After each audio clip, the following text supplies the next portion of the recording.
Vi er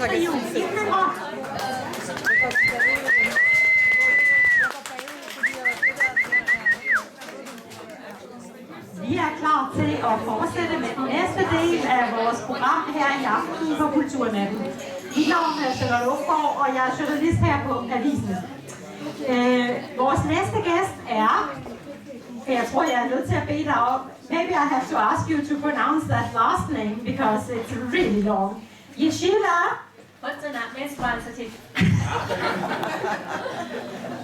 It's impossible. I've tried for 3 weeks now and I still cannot do it.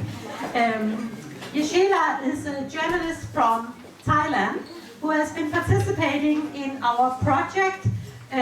Maybe you have heard about this newspaper that we have made today.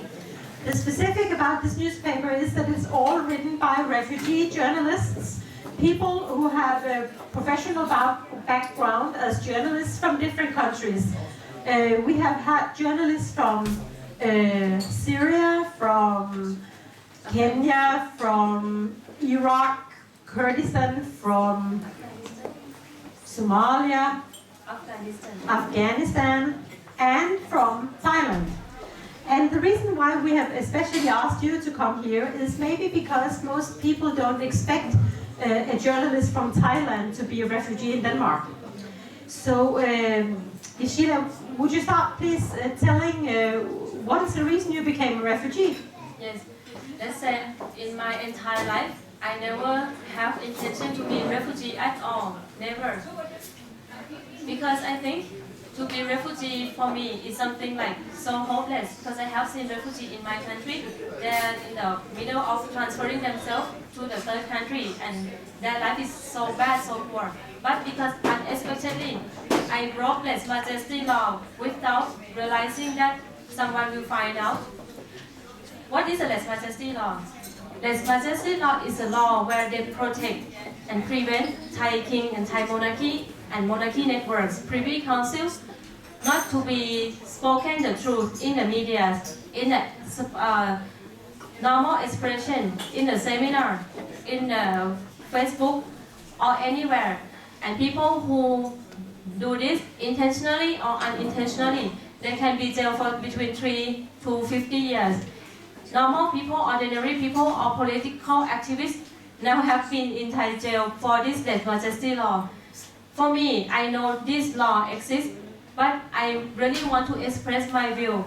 It's because I have been bitter with so many things that is going on in my country, in my society, that if we are not born with the high class last name, with the royal blood, we will not have the same equal dignity as the king's dog, which is we Thai people, we have to bow down to king's dog and we have to call the dog as sir. Would you call your neighbor's dog as sir and bow down to the dogs of your neighbor or not? Of course in Denmark, no. Or if the Queen of Denmark asks you, would you like to please bow down to my dog and call my dog as sir? Would you like to do that or not? I don't want, and that is the cause of inequality in all levels in Thai society, where democracy never exists, that the Thai king and Thai monarchy support the military coup to bring down the government that elected by Thai people for 19 coups. So actually the fact is you had to leave Thailand because you wrote about the Thai monarchy in your blog, and you were also an active demonstrator in the streets protesting for democracy in Thailand. Let's say on the street, there are people who have organized those things, but because as I work for international media as a news researcher, like the New York Times and other Swedish media like SVT, I cannot show up myself on the street. But what I do is I go behind the scene and talk to the leader of the organizer on the street that what to do to gain more people to come into the demonstration and how to organize the protest to make it successful and people want to hear. That's how I do. I cannot show up on the street. And I can just tell that Yeshila's asylum case has not been decided yet. You're not here in Denmark for very long. This is why the conversation is taking place in English. And we have also worked in English when we did the newspaper. Maybe you could show us the stories that you did for the newspaper and explain the audience why you choose exactly these stories. You were very productive and you did 3 different stories for this newspaper. May I explain what is in intention in my heart about why do I choose to talk about bureaucracy system in Denmark that bar asylum seekers from... This is the one we have here, which is called bureaucracy is keeping the asylum seekers out of work, out of job. Yes, because when I look at Denmark, when I live here, even though I have asylum status, I'm not granted yet, but I love this country. I love democracy and human rights, and I love Danish people. I love that Danish people pay taxes to someone who, you don't give birth to me, but you give me money every month to live in asylum camp and live on with my daughter. Then I look at, like, how can asylum seeker like me to be productive and give back the taxes back to the Danish people that look after me. But when I think from the first day until today, I find out that it's impossible for asylum seeker like me to work and contribute the tax back to the Danish government. Even though I have skills, I can do the newspaper like this, but I cannot pay tax. Then I look at in the big picture, how many asylum seekers all over Denmark that come into Denmark and be able to work, be able to contribute immediately, and what that become obstacle for people like us not to be able to work, contribute to the society, and in the same time people to live in asylum camp for a long time. Like some people for years, like my friend, Afghanistan friend, for 4 years, she has to live in asylum centers. Some people 8 months, some people 2 years. So with these 2 years until 4 years, 5 years, how can it be productive? That not only waiting in a camp, but to be able to go out, do training, do something that support the business of Danish people or not. And at the same time, we can learn the language through participating in the workplace. That's why I bring that we should talk about what is a real problem that make asylum seekers cannot go to work. Yeah. So this is like, you could say, the main point of your 3 articles, which is this one about the bureaucracy, this one about how you have to take black work in order to find jobs, and the third one, that's not the one, sorry, this is the point you made about the language. Language is, the best way to learn the Danish language is at the working site. Let me explain about why I choose to talk about the Danish language is the best to study in the workplace. It's because for the law that asylum seekers can start working is 6 months in Denmark, and our case is in phase 2, which means our case accepted to process in Denmark. But what happened is during 6 months from the first day in my asylum life until today, my language is 0. I can speak only English. My Danish is, I can understand when I try to talk on the phone, and even operator says something I can understand. Then I found out how come that during these 6 months, how can we improve the Danish education system for asylum seekers to be able to integrate, to start working and pay taxes immediately. But maybe you should try to explain why is it that you don't speak Danish? Because you've been here for half a year. Because I'm so sorry to be very critical, but Danish language in asylum system is really ineffective. We can only, like, when we start study about when come from Thailand, and then when the new people come, we have start all over again and again and again. Hvor kommer du fra? Jeg kommer fra Thailand. Du har god udtale. And when I try to make demonstration in the camp where I live, like in Samsu, I demonstrate in the middle of the class, and the teacher is really unhappy. And I said, you want to be able to have better Danish language than this, and I know I upset my teacher, but at the same time, I want that he get a good credit, that he can help people to be able to integrate fast, not to just sleep and eat and study the poor education in the camp. Yeah. Okay. Could you maybe explain the audience the last question, then we will leave the questions to the floor, I think. Could you explain, now you have participated in this project, doing some stories in your own profession as a journalist. How are the prospects for you working as a journalist in Denmark? Is that possible? Do you see any possibility to do that? Or what are your future plans? Because in case you get asylum in Denmark, how do you intend to make a living? Because you are a journalist, and this is the thing you know how to do. But maybe because of language, it is a big challenge. What are your thoughts on the future? First of all, may I tell you the biggest goal in my life? I want to be a billionaire like my former prime minister who was ousted from Thailand. Because I see that he become billionaire, then he can support his own money to make his own media. And from his own media, he create a lot of job opportunities for so many people. And then these people can learn about democracy, human rights, equality. That's why I want to be like him. But I cannot do like that because now I'm a poor asylum seeker. I have to lower my dream that, okay, I want to be the bestseller book writer because I wrote a book before I ran away from Thailand, and I know my book will become bestseller if I sell it. Then, but still, it's in Thai language. I cannot, okay, I will start practice in a small newspaper and learn the language in Danish language. Maybe ask help if information would like to take us to be the student in media school, and I start from that learning Danish in the media school, and at the same time work as a practice with the information. Yes, you can ask me more. Was that like a job application there? Yes. We have all intentions of trying to continue our cooperation with the you journalists that have participated in this newspaper. We have a media school for journalists at the moment in Danish language, I'm sorry. We might be able to do that in English as well. If you are interested in reading more about Yoshila's background as a journalist in Thailand, we have portraits of all the journalists who have participated in this project on our homepage. And what you are looking at here is the stories that are being read at the moment at the internet, all from the newspaper today. Maybe if there is someone from the audience who has questions for Sheila, you now have the chance.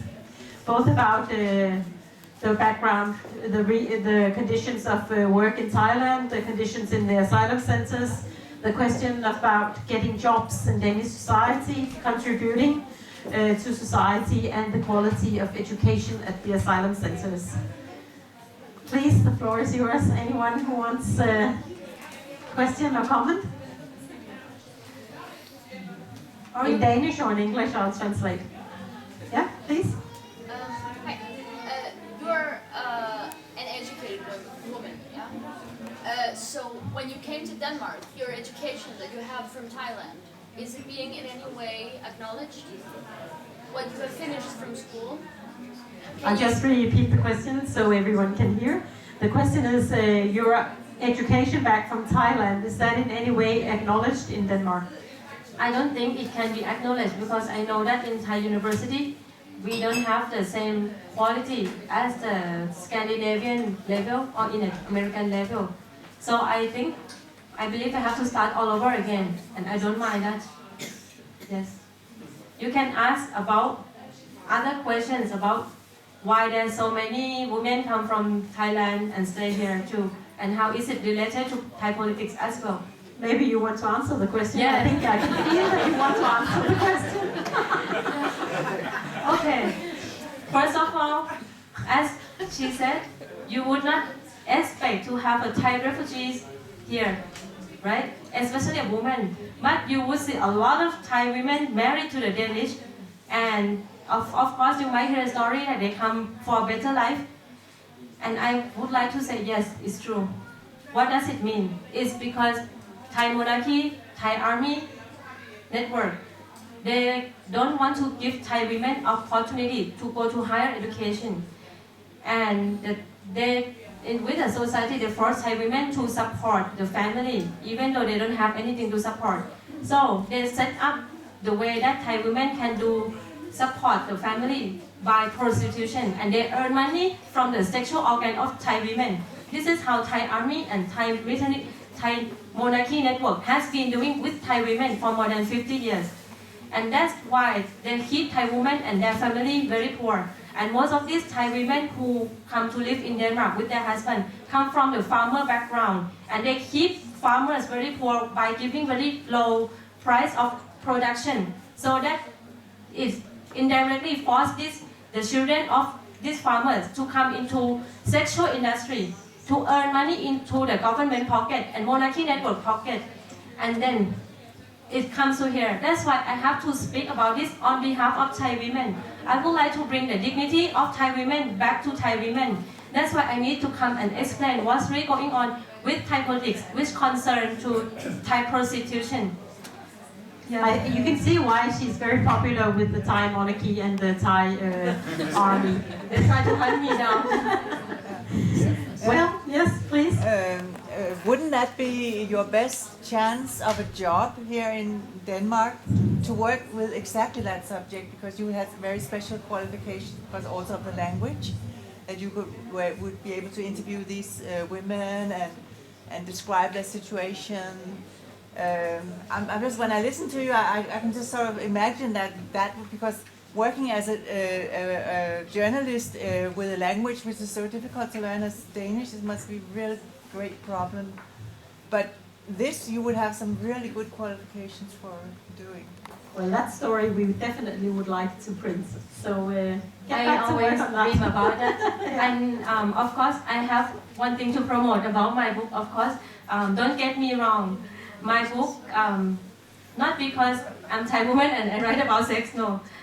The book that I have written is because when I was in Thailand, I was working as a detective to run after to see like, why the husband cheat the wife, and I also detect who is the concubine of the husband, and husband go to the brothel and like that, and then I start to interview people to make the book that fix the family problem of what's really going on. And then in my book is also concerned about, I interview the prostitutes, that how can they make the man keep coming to them and then leave the wife. So with this thing, the man said, because their wife doesn't know how to please them on the bed. And then I do the research about all these things, and people are waiting to read it and buy my books, and I ran away first. So We definitely need to discuss how to translate that book into English. It sounds very explosive. Is it in English? Your book is in English? It's in Thai, right? It's in Thai, but the customers can, how to say, because I interview in Thai and how to say, I make it in Thai first, so I understand. But of course, the customers, the readers can be globally, because I used to suggest it to some Syrian friends and her husband, and now they become very good family. But how to say, first time when I seek asylum and I have to be in the first camp, there was a Syrian family, they have problem together, and the woman come to me. And then I was like, okay, I bring the suggestion from my book and give to her. After that, they follow my book now, it's very good. So I think it's The new hjørne, simpelthen. We have the next advisor here.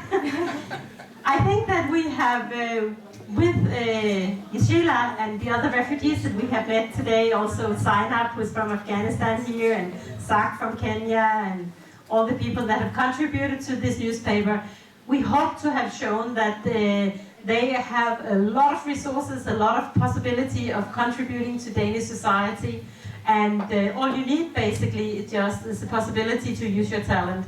Thank you very much, Sheila, for coming and joining our project, and I hope that we will continue to work together. Thank you too, and thank you to the very much. audience.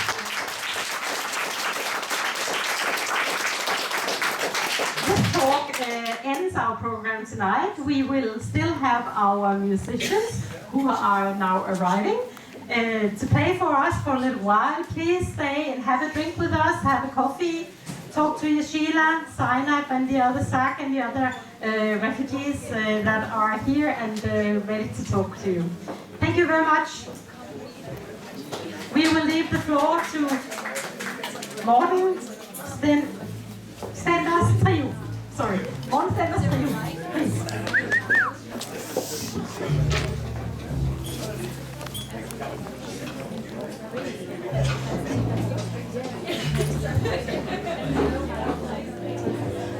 Don't worry, they can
Thank you.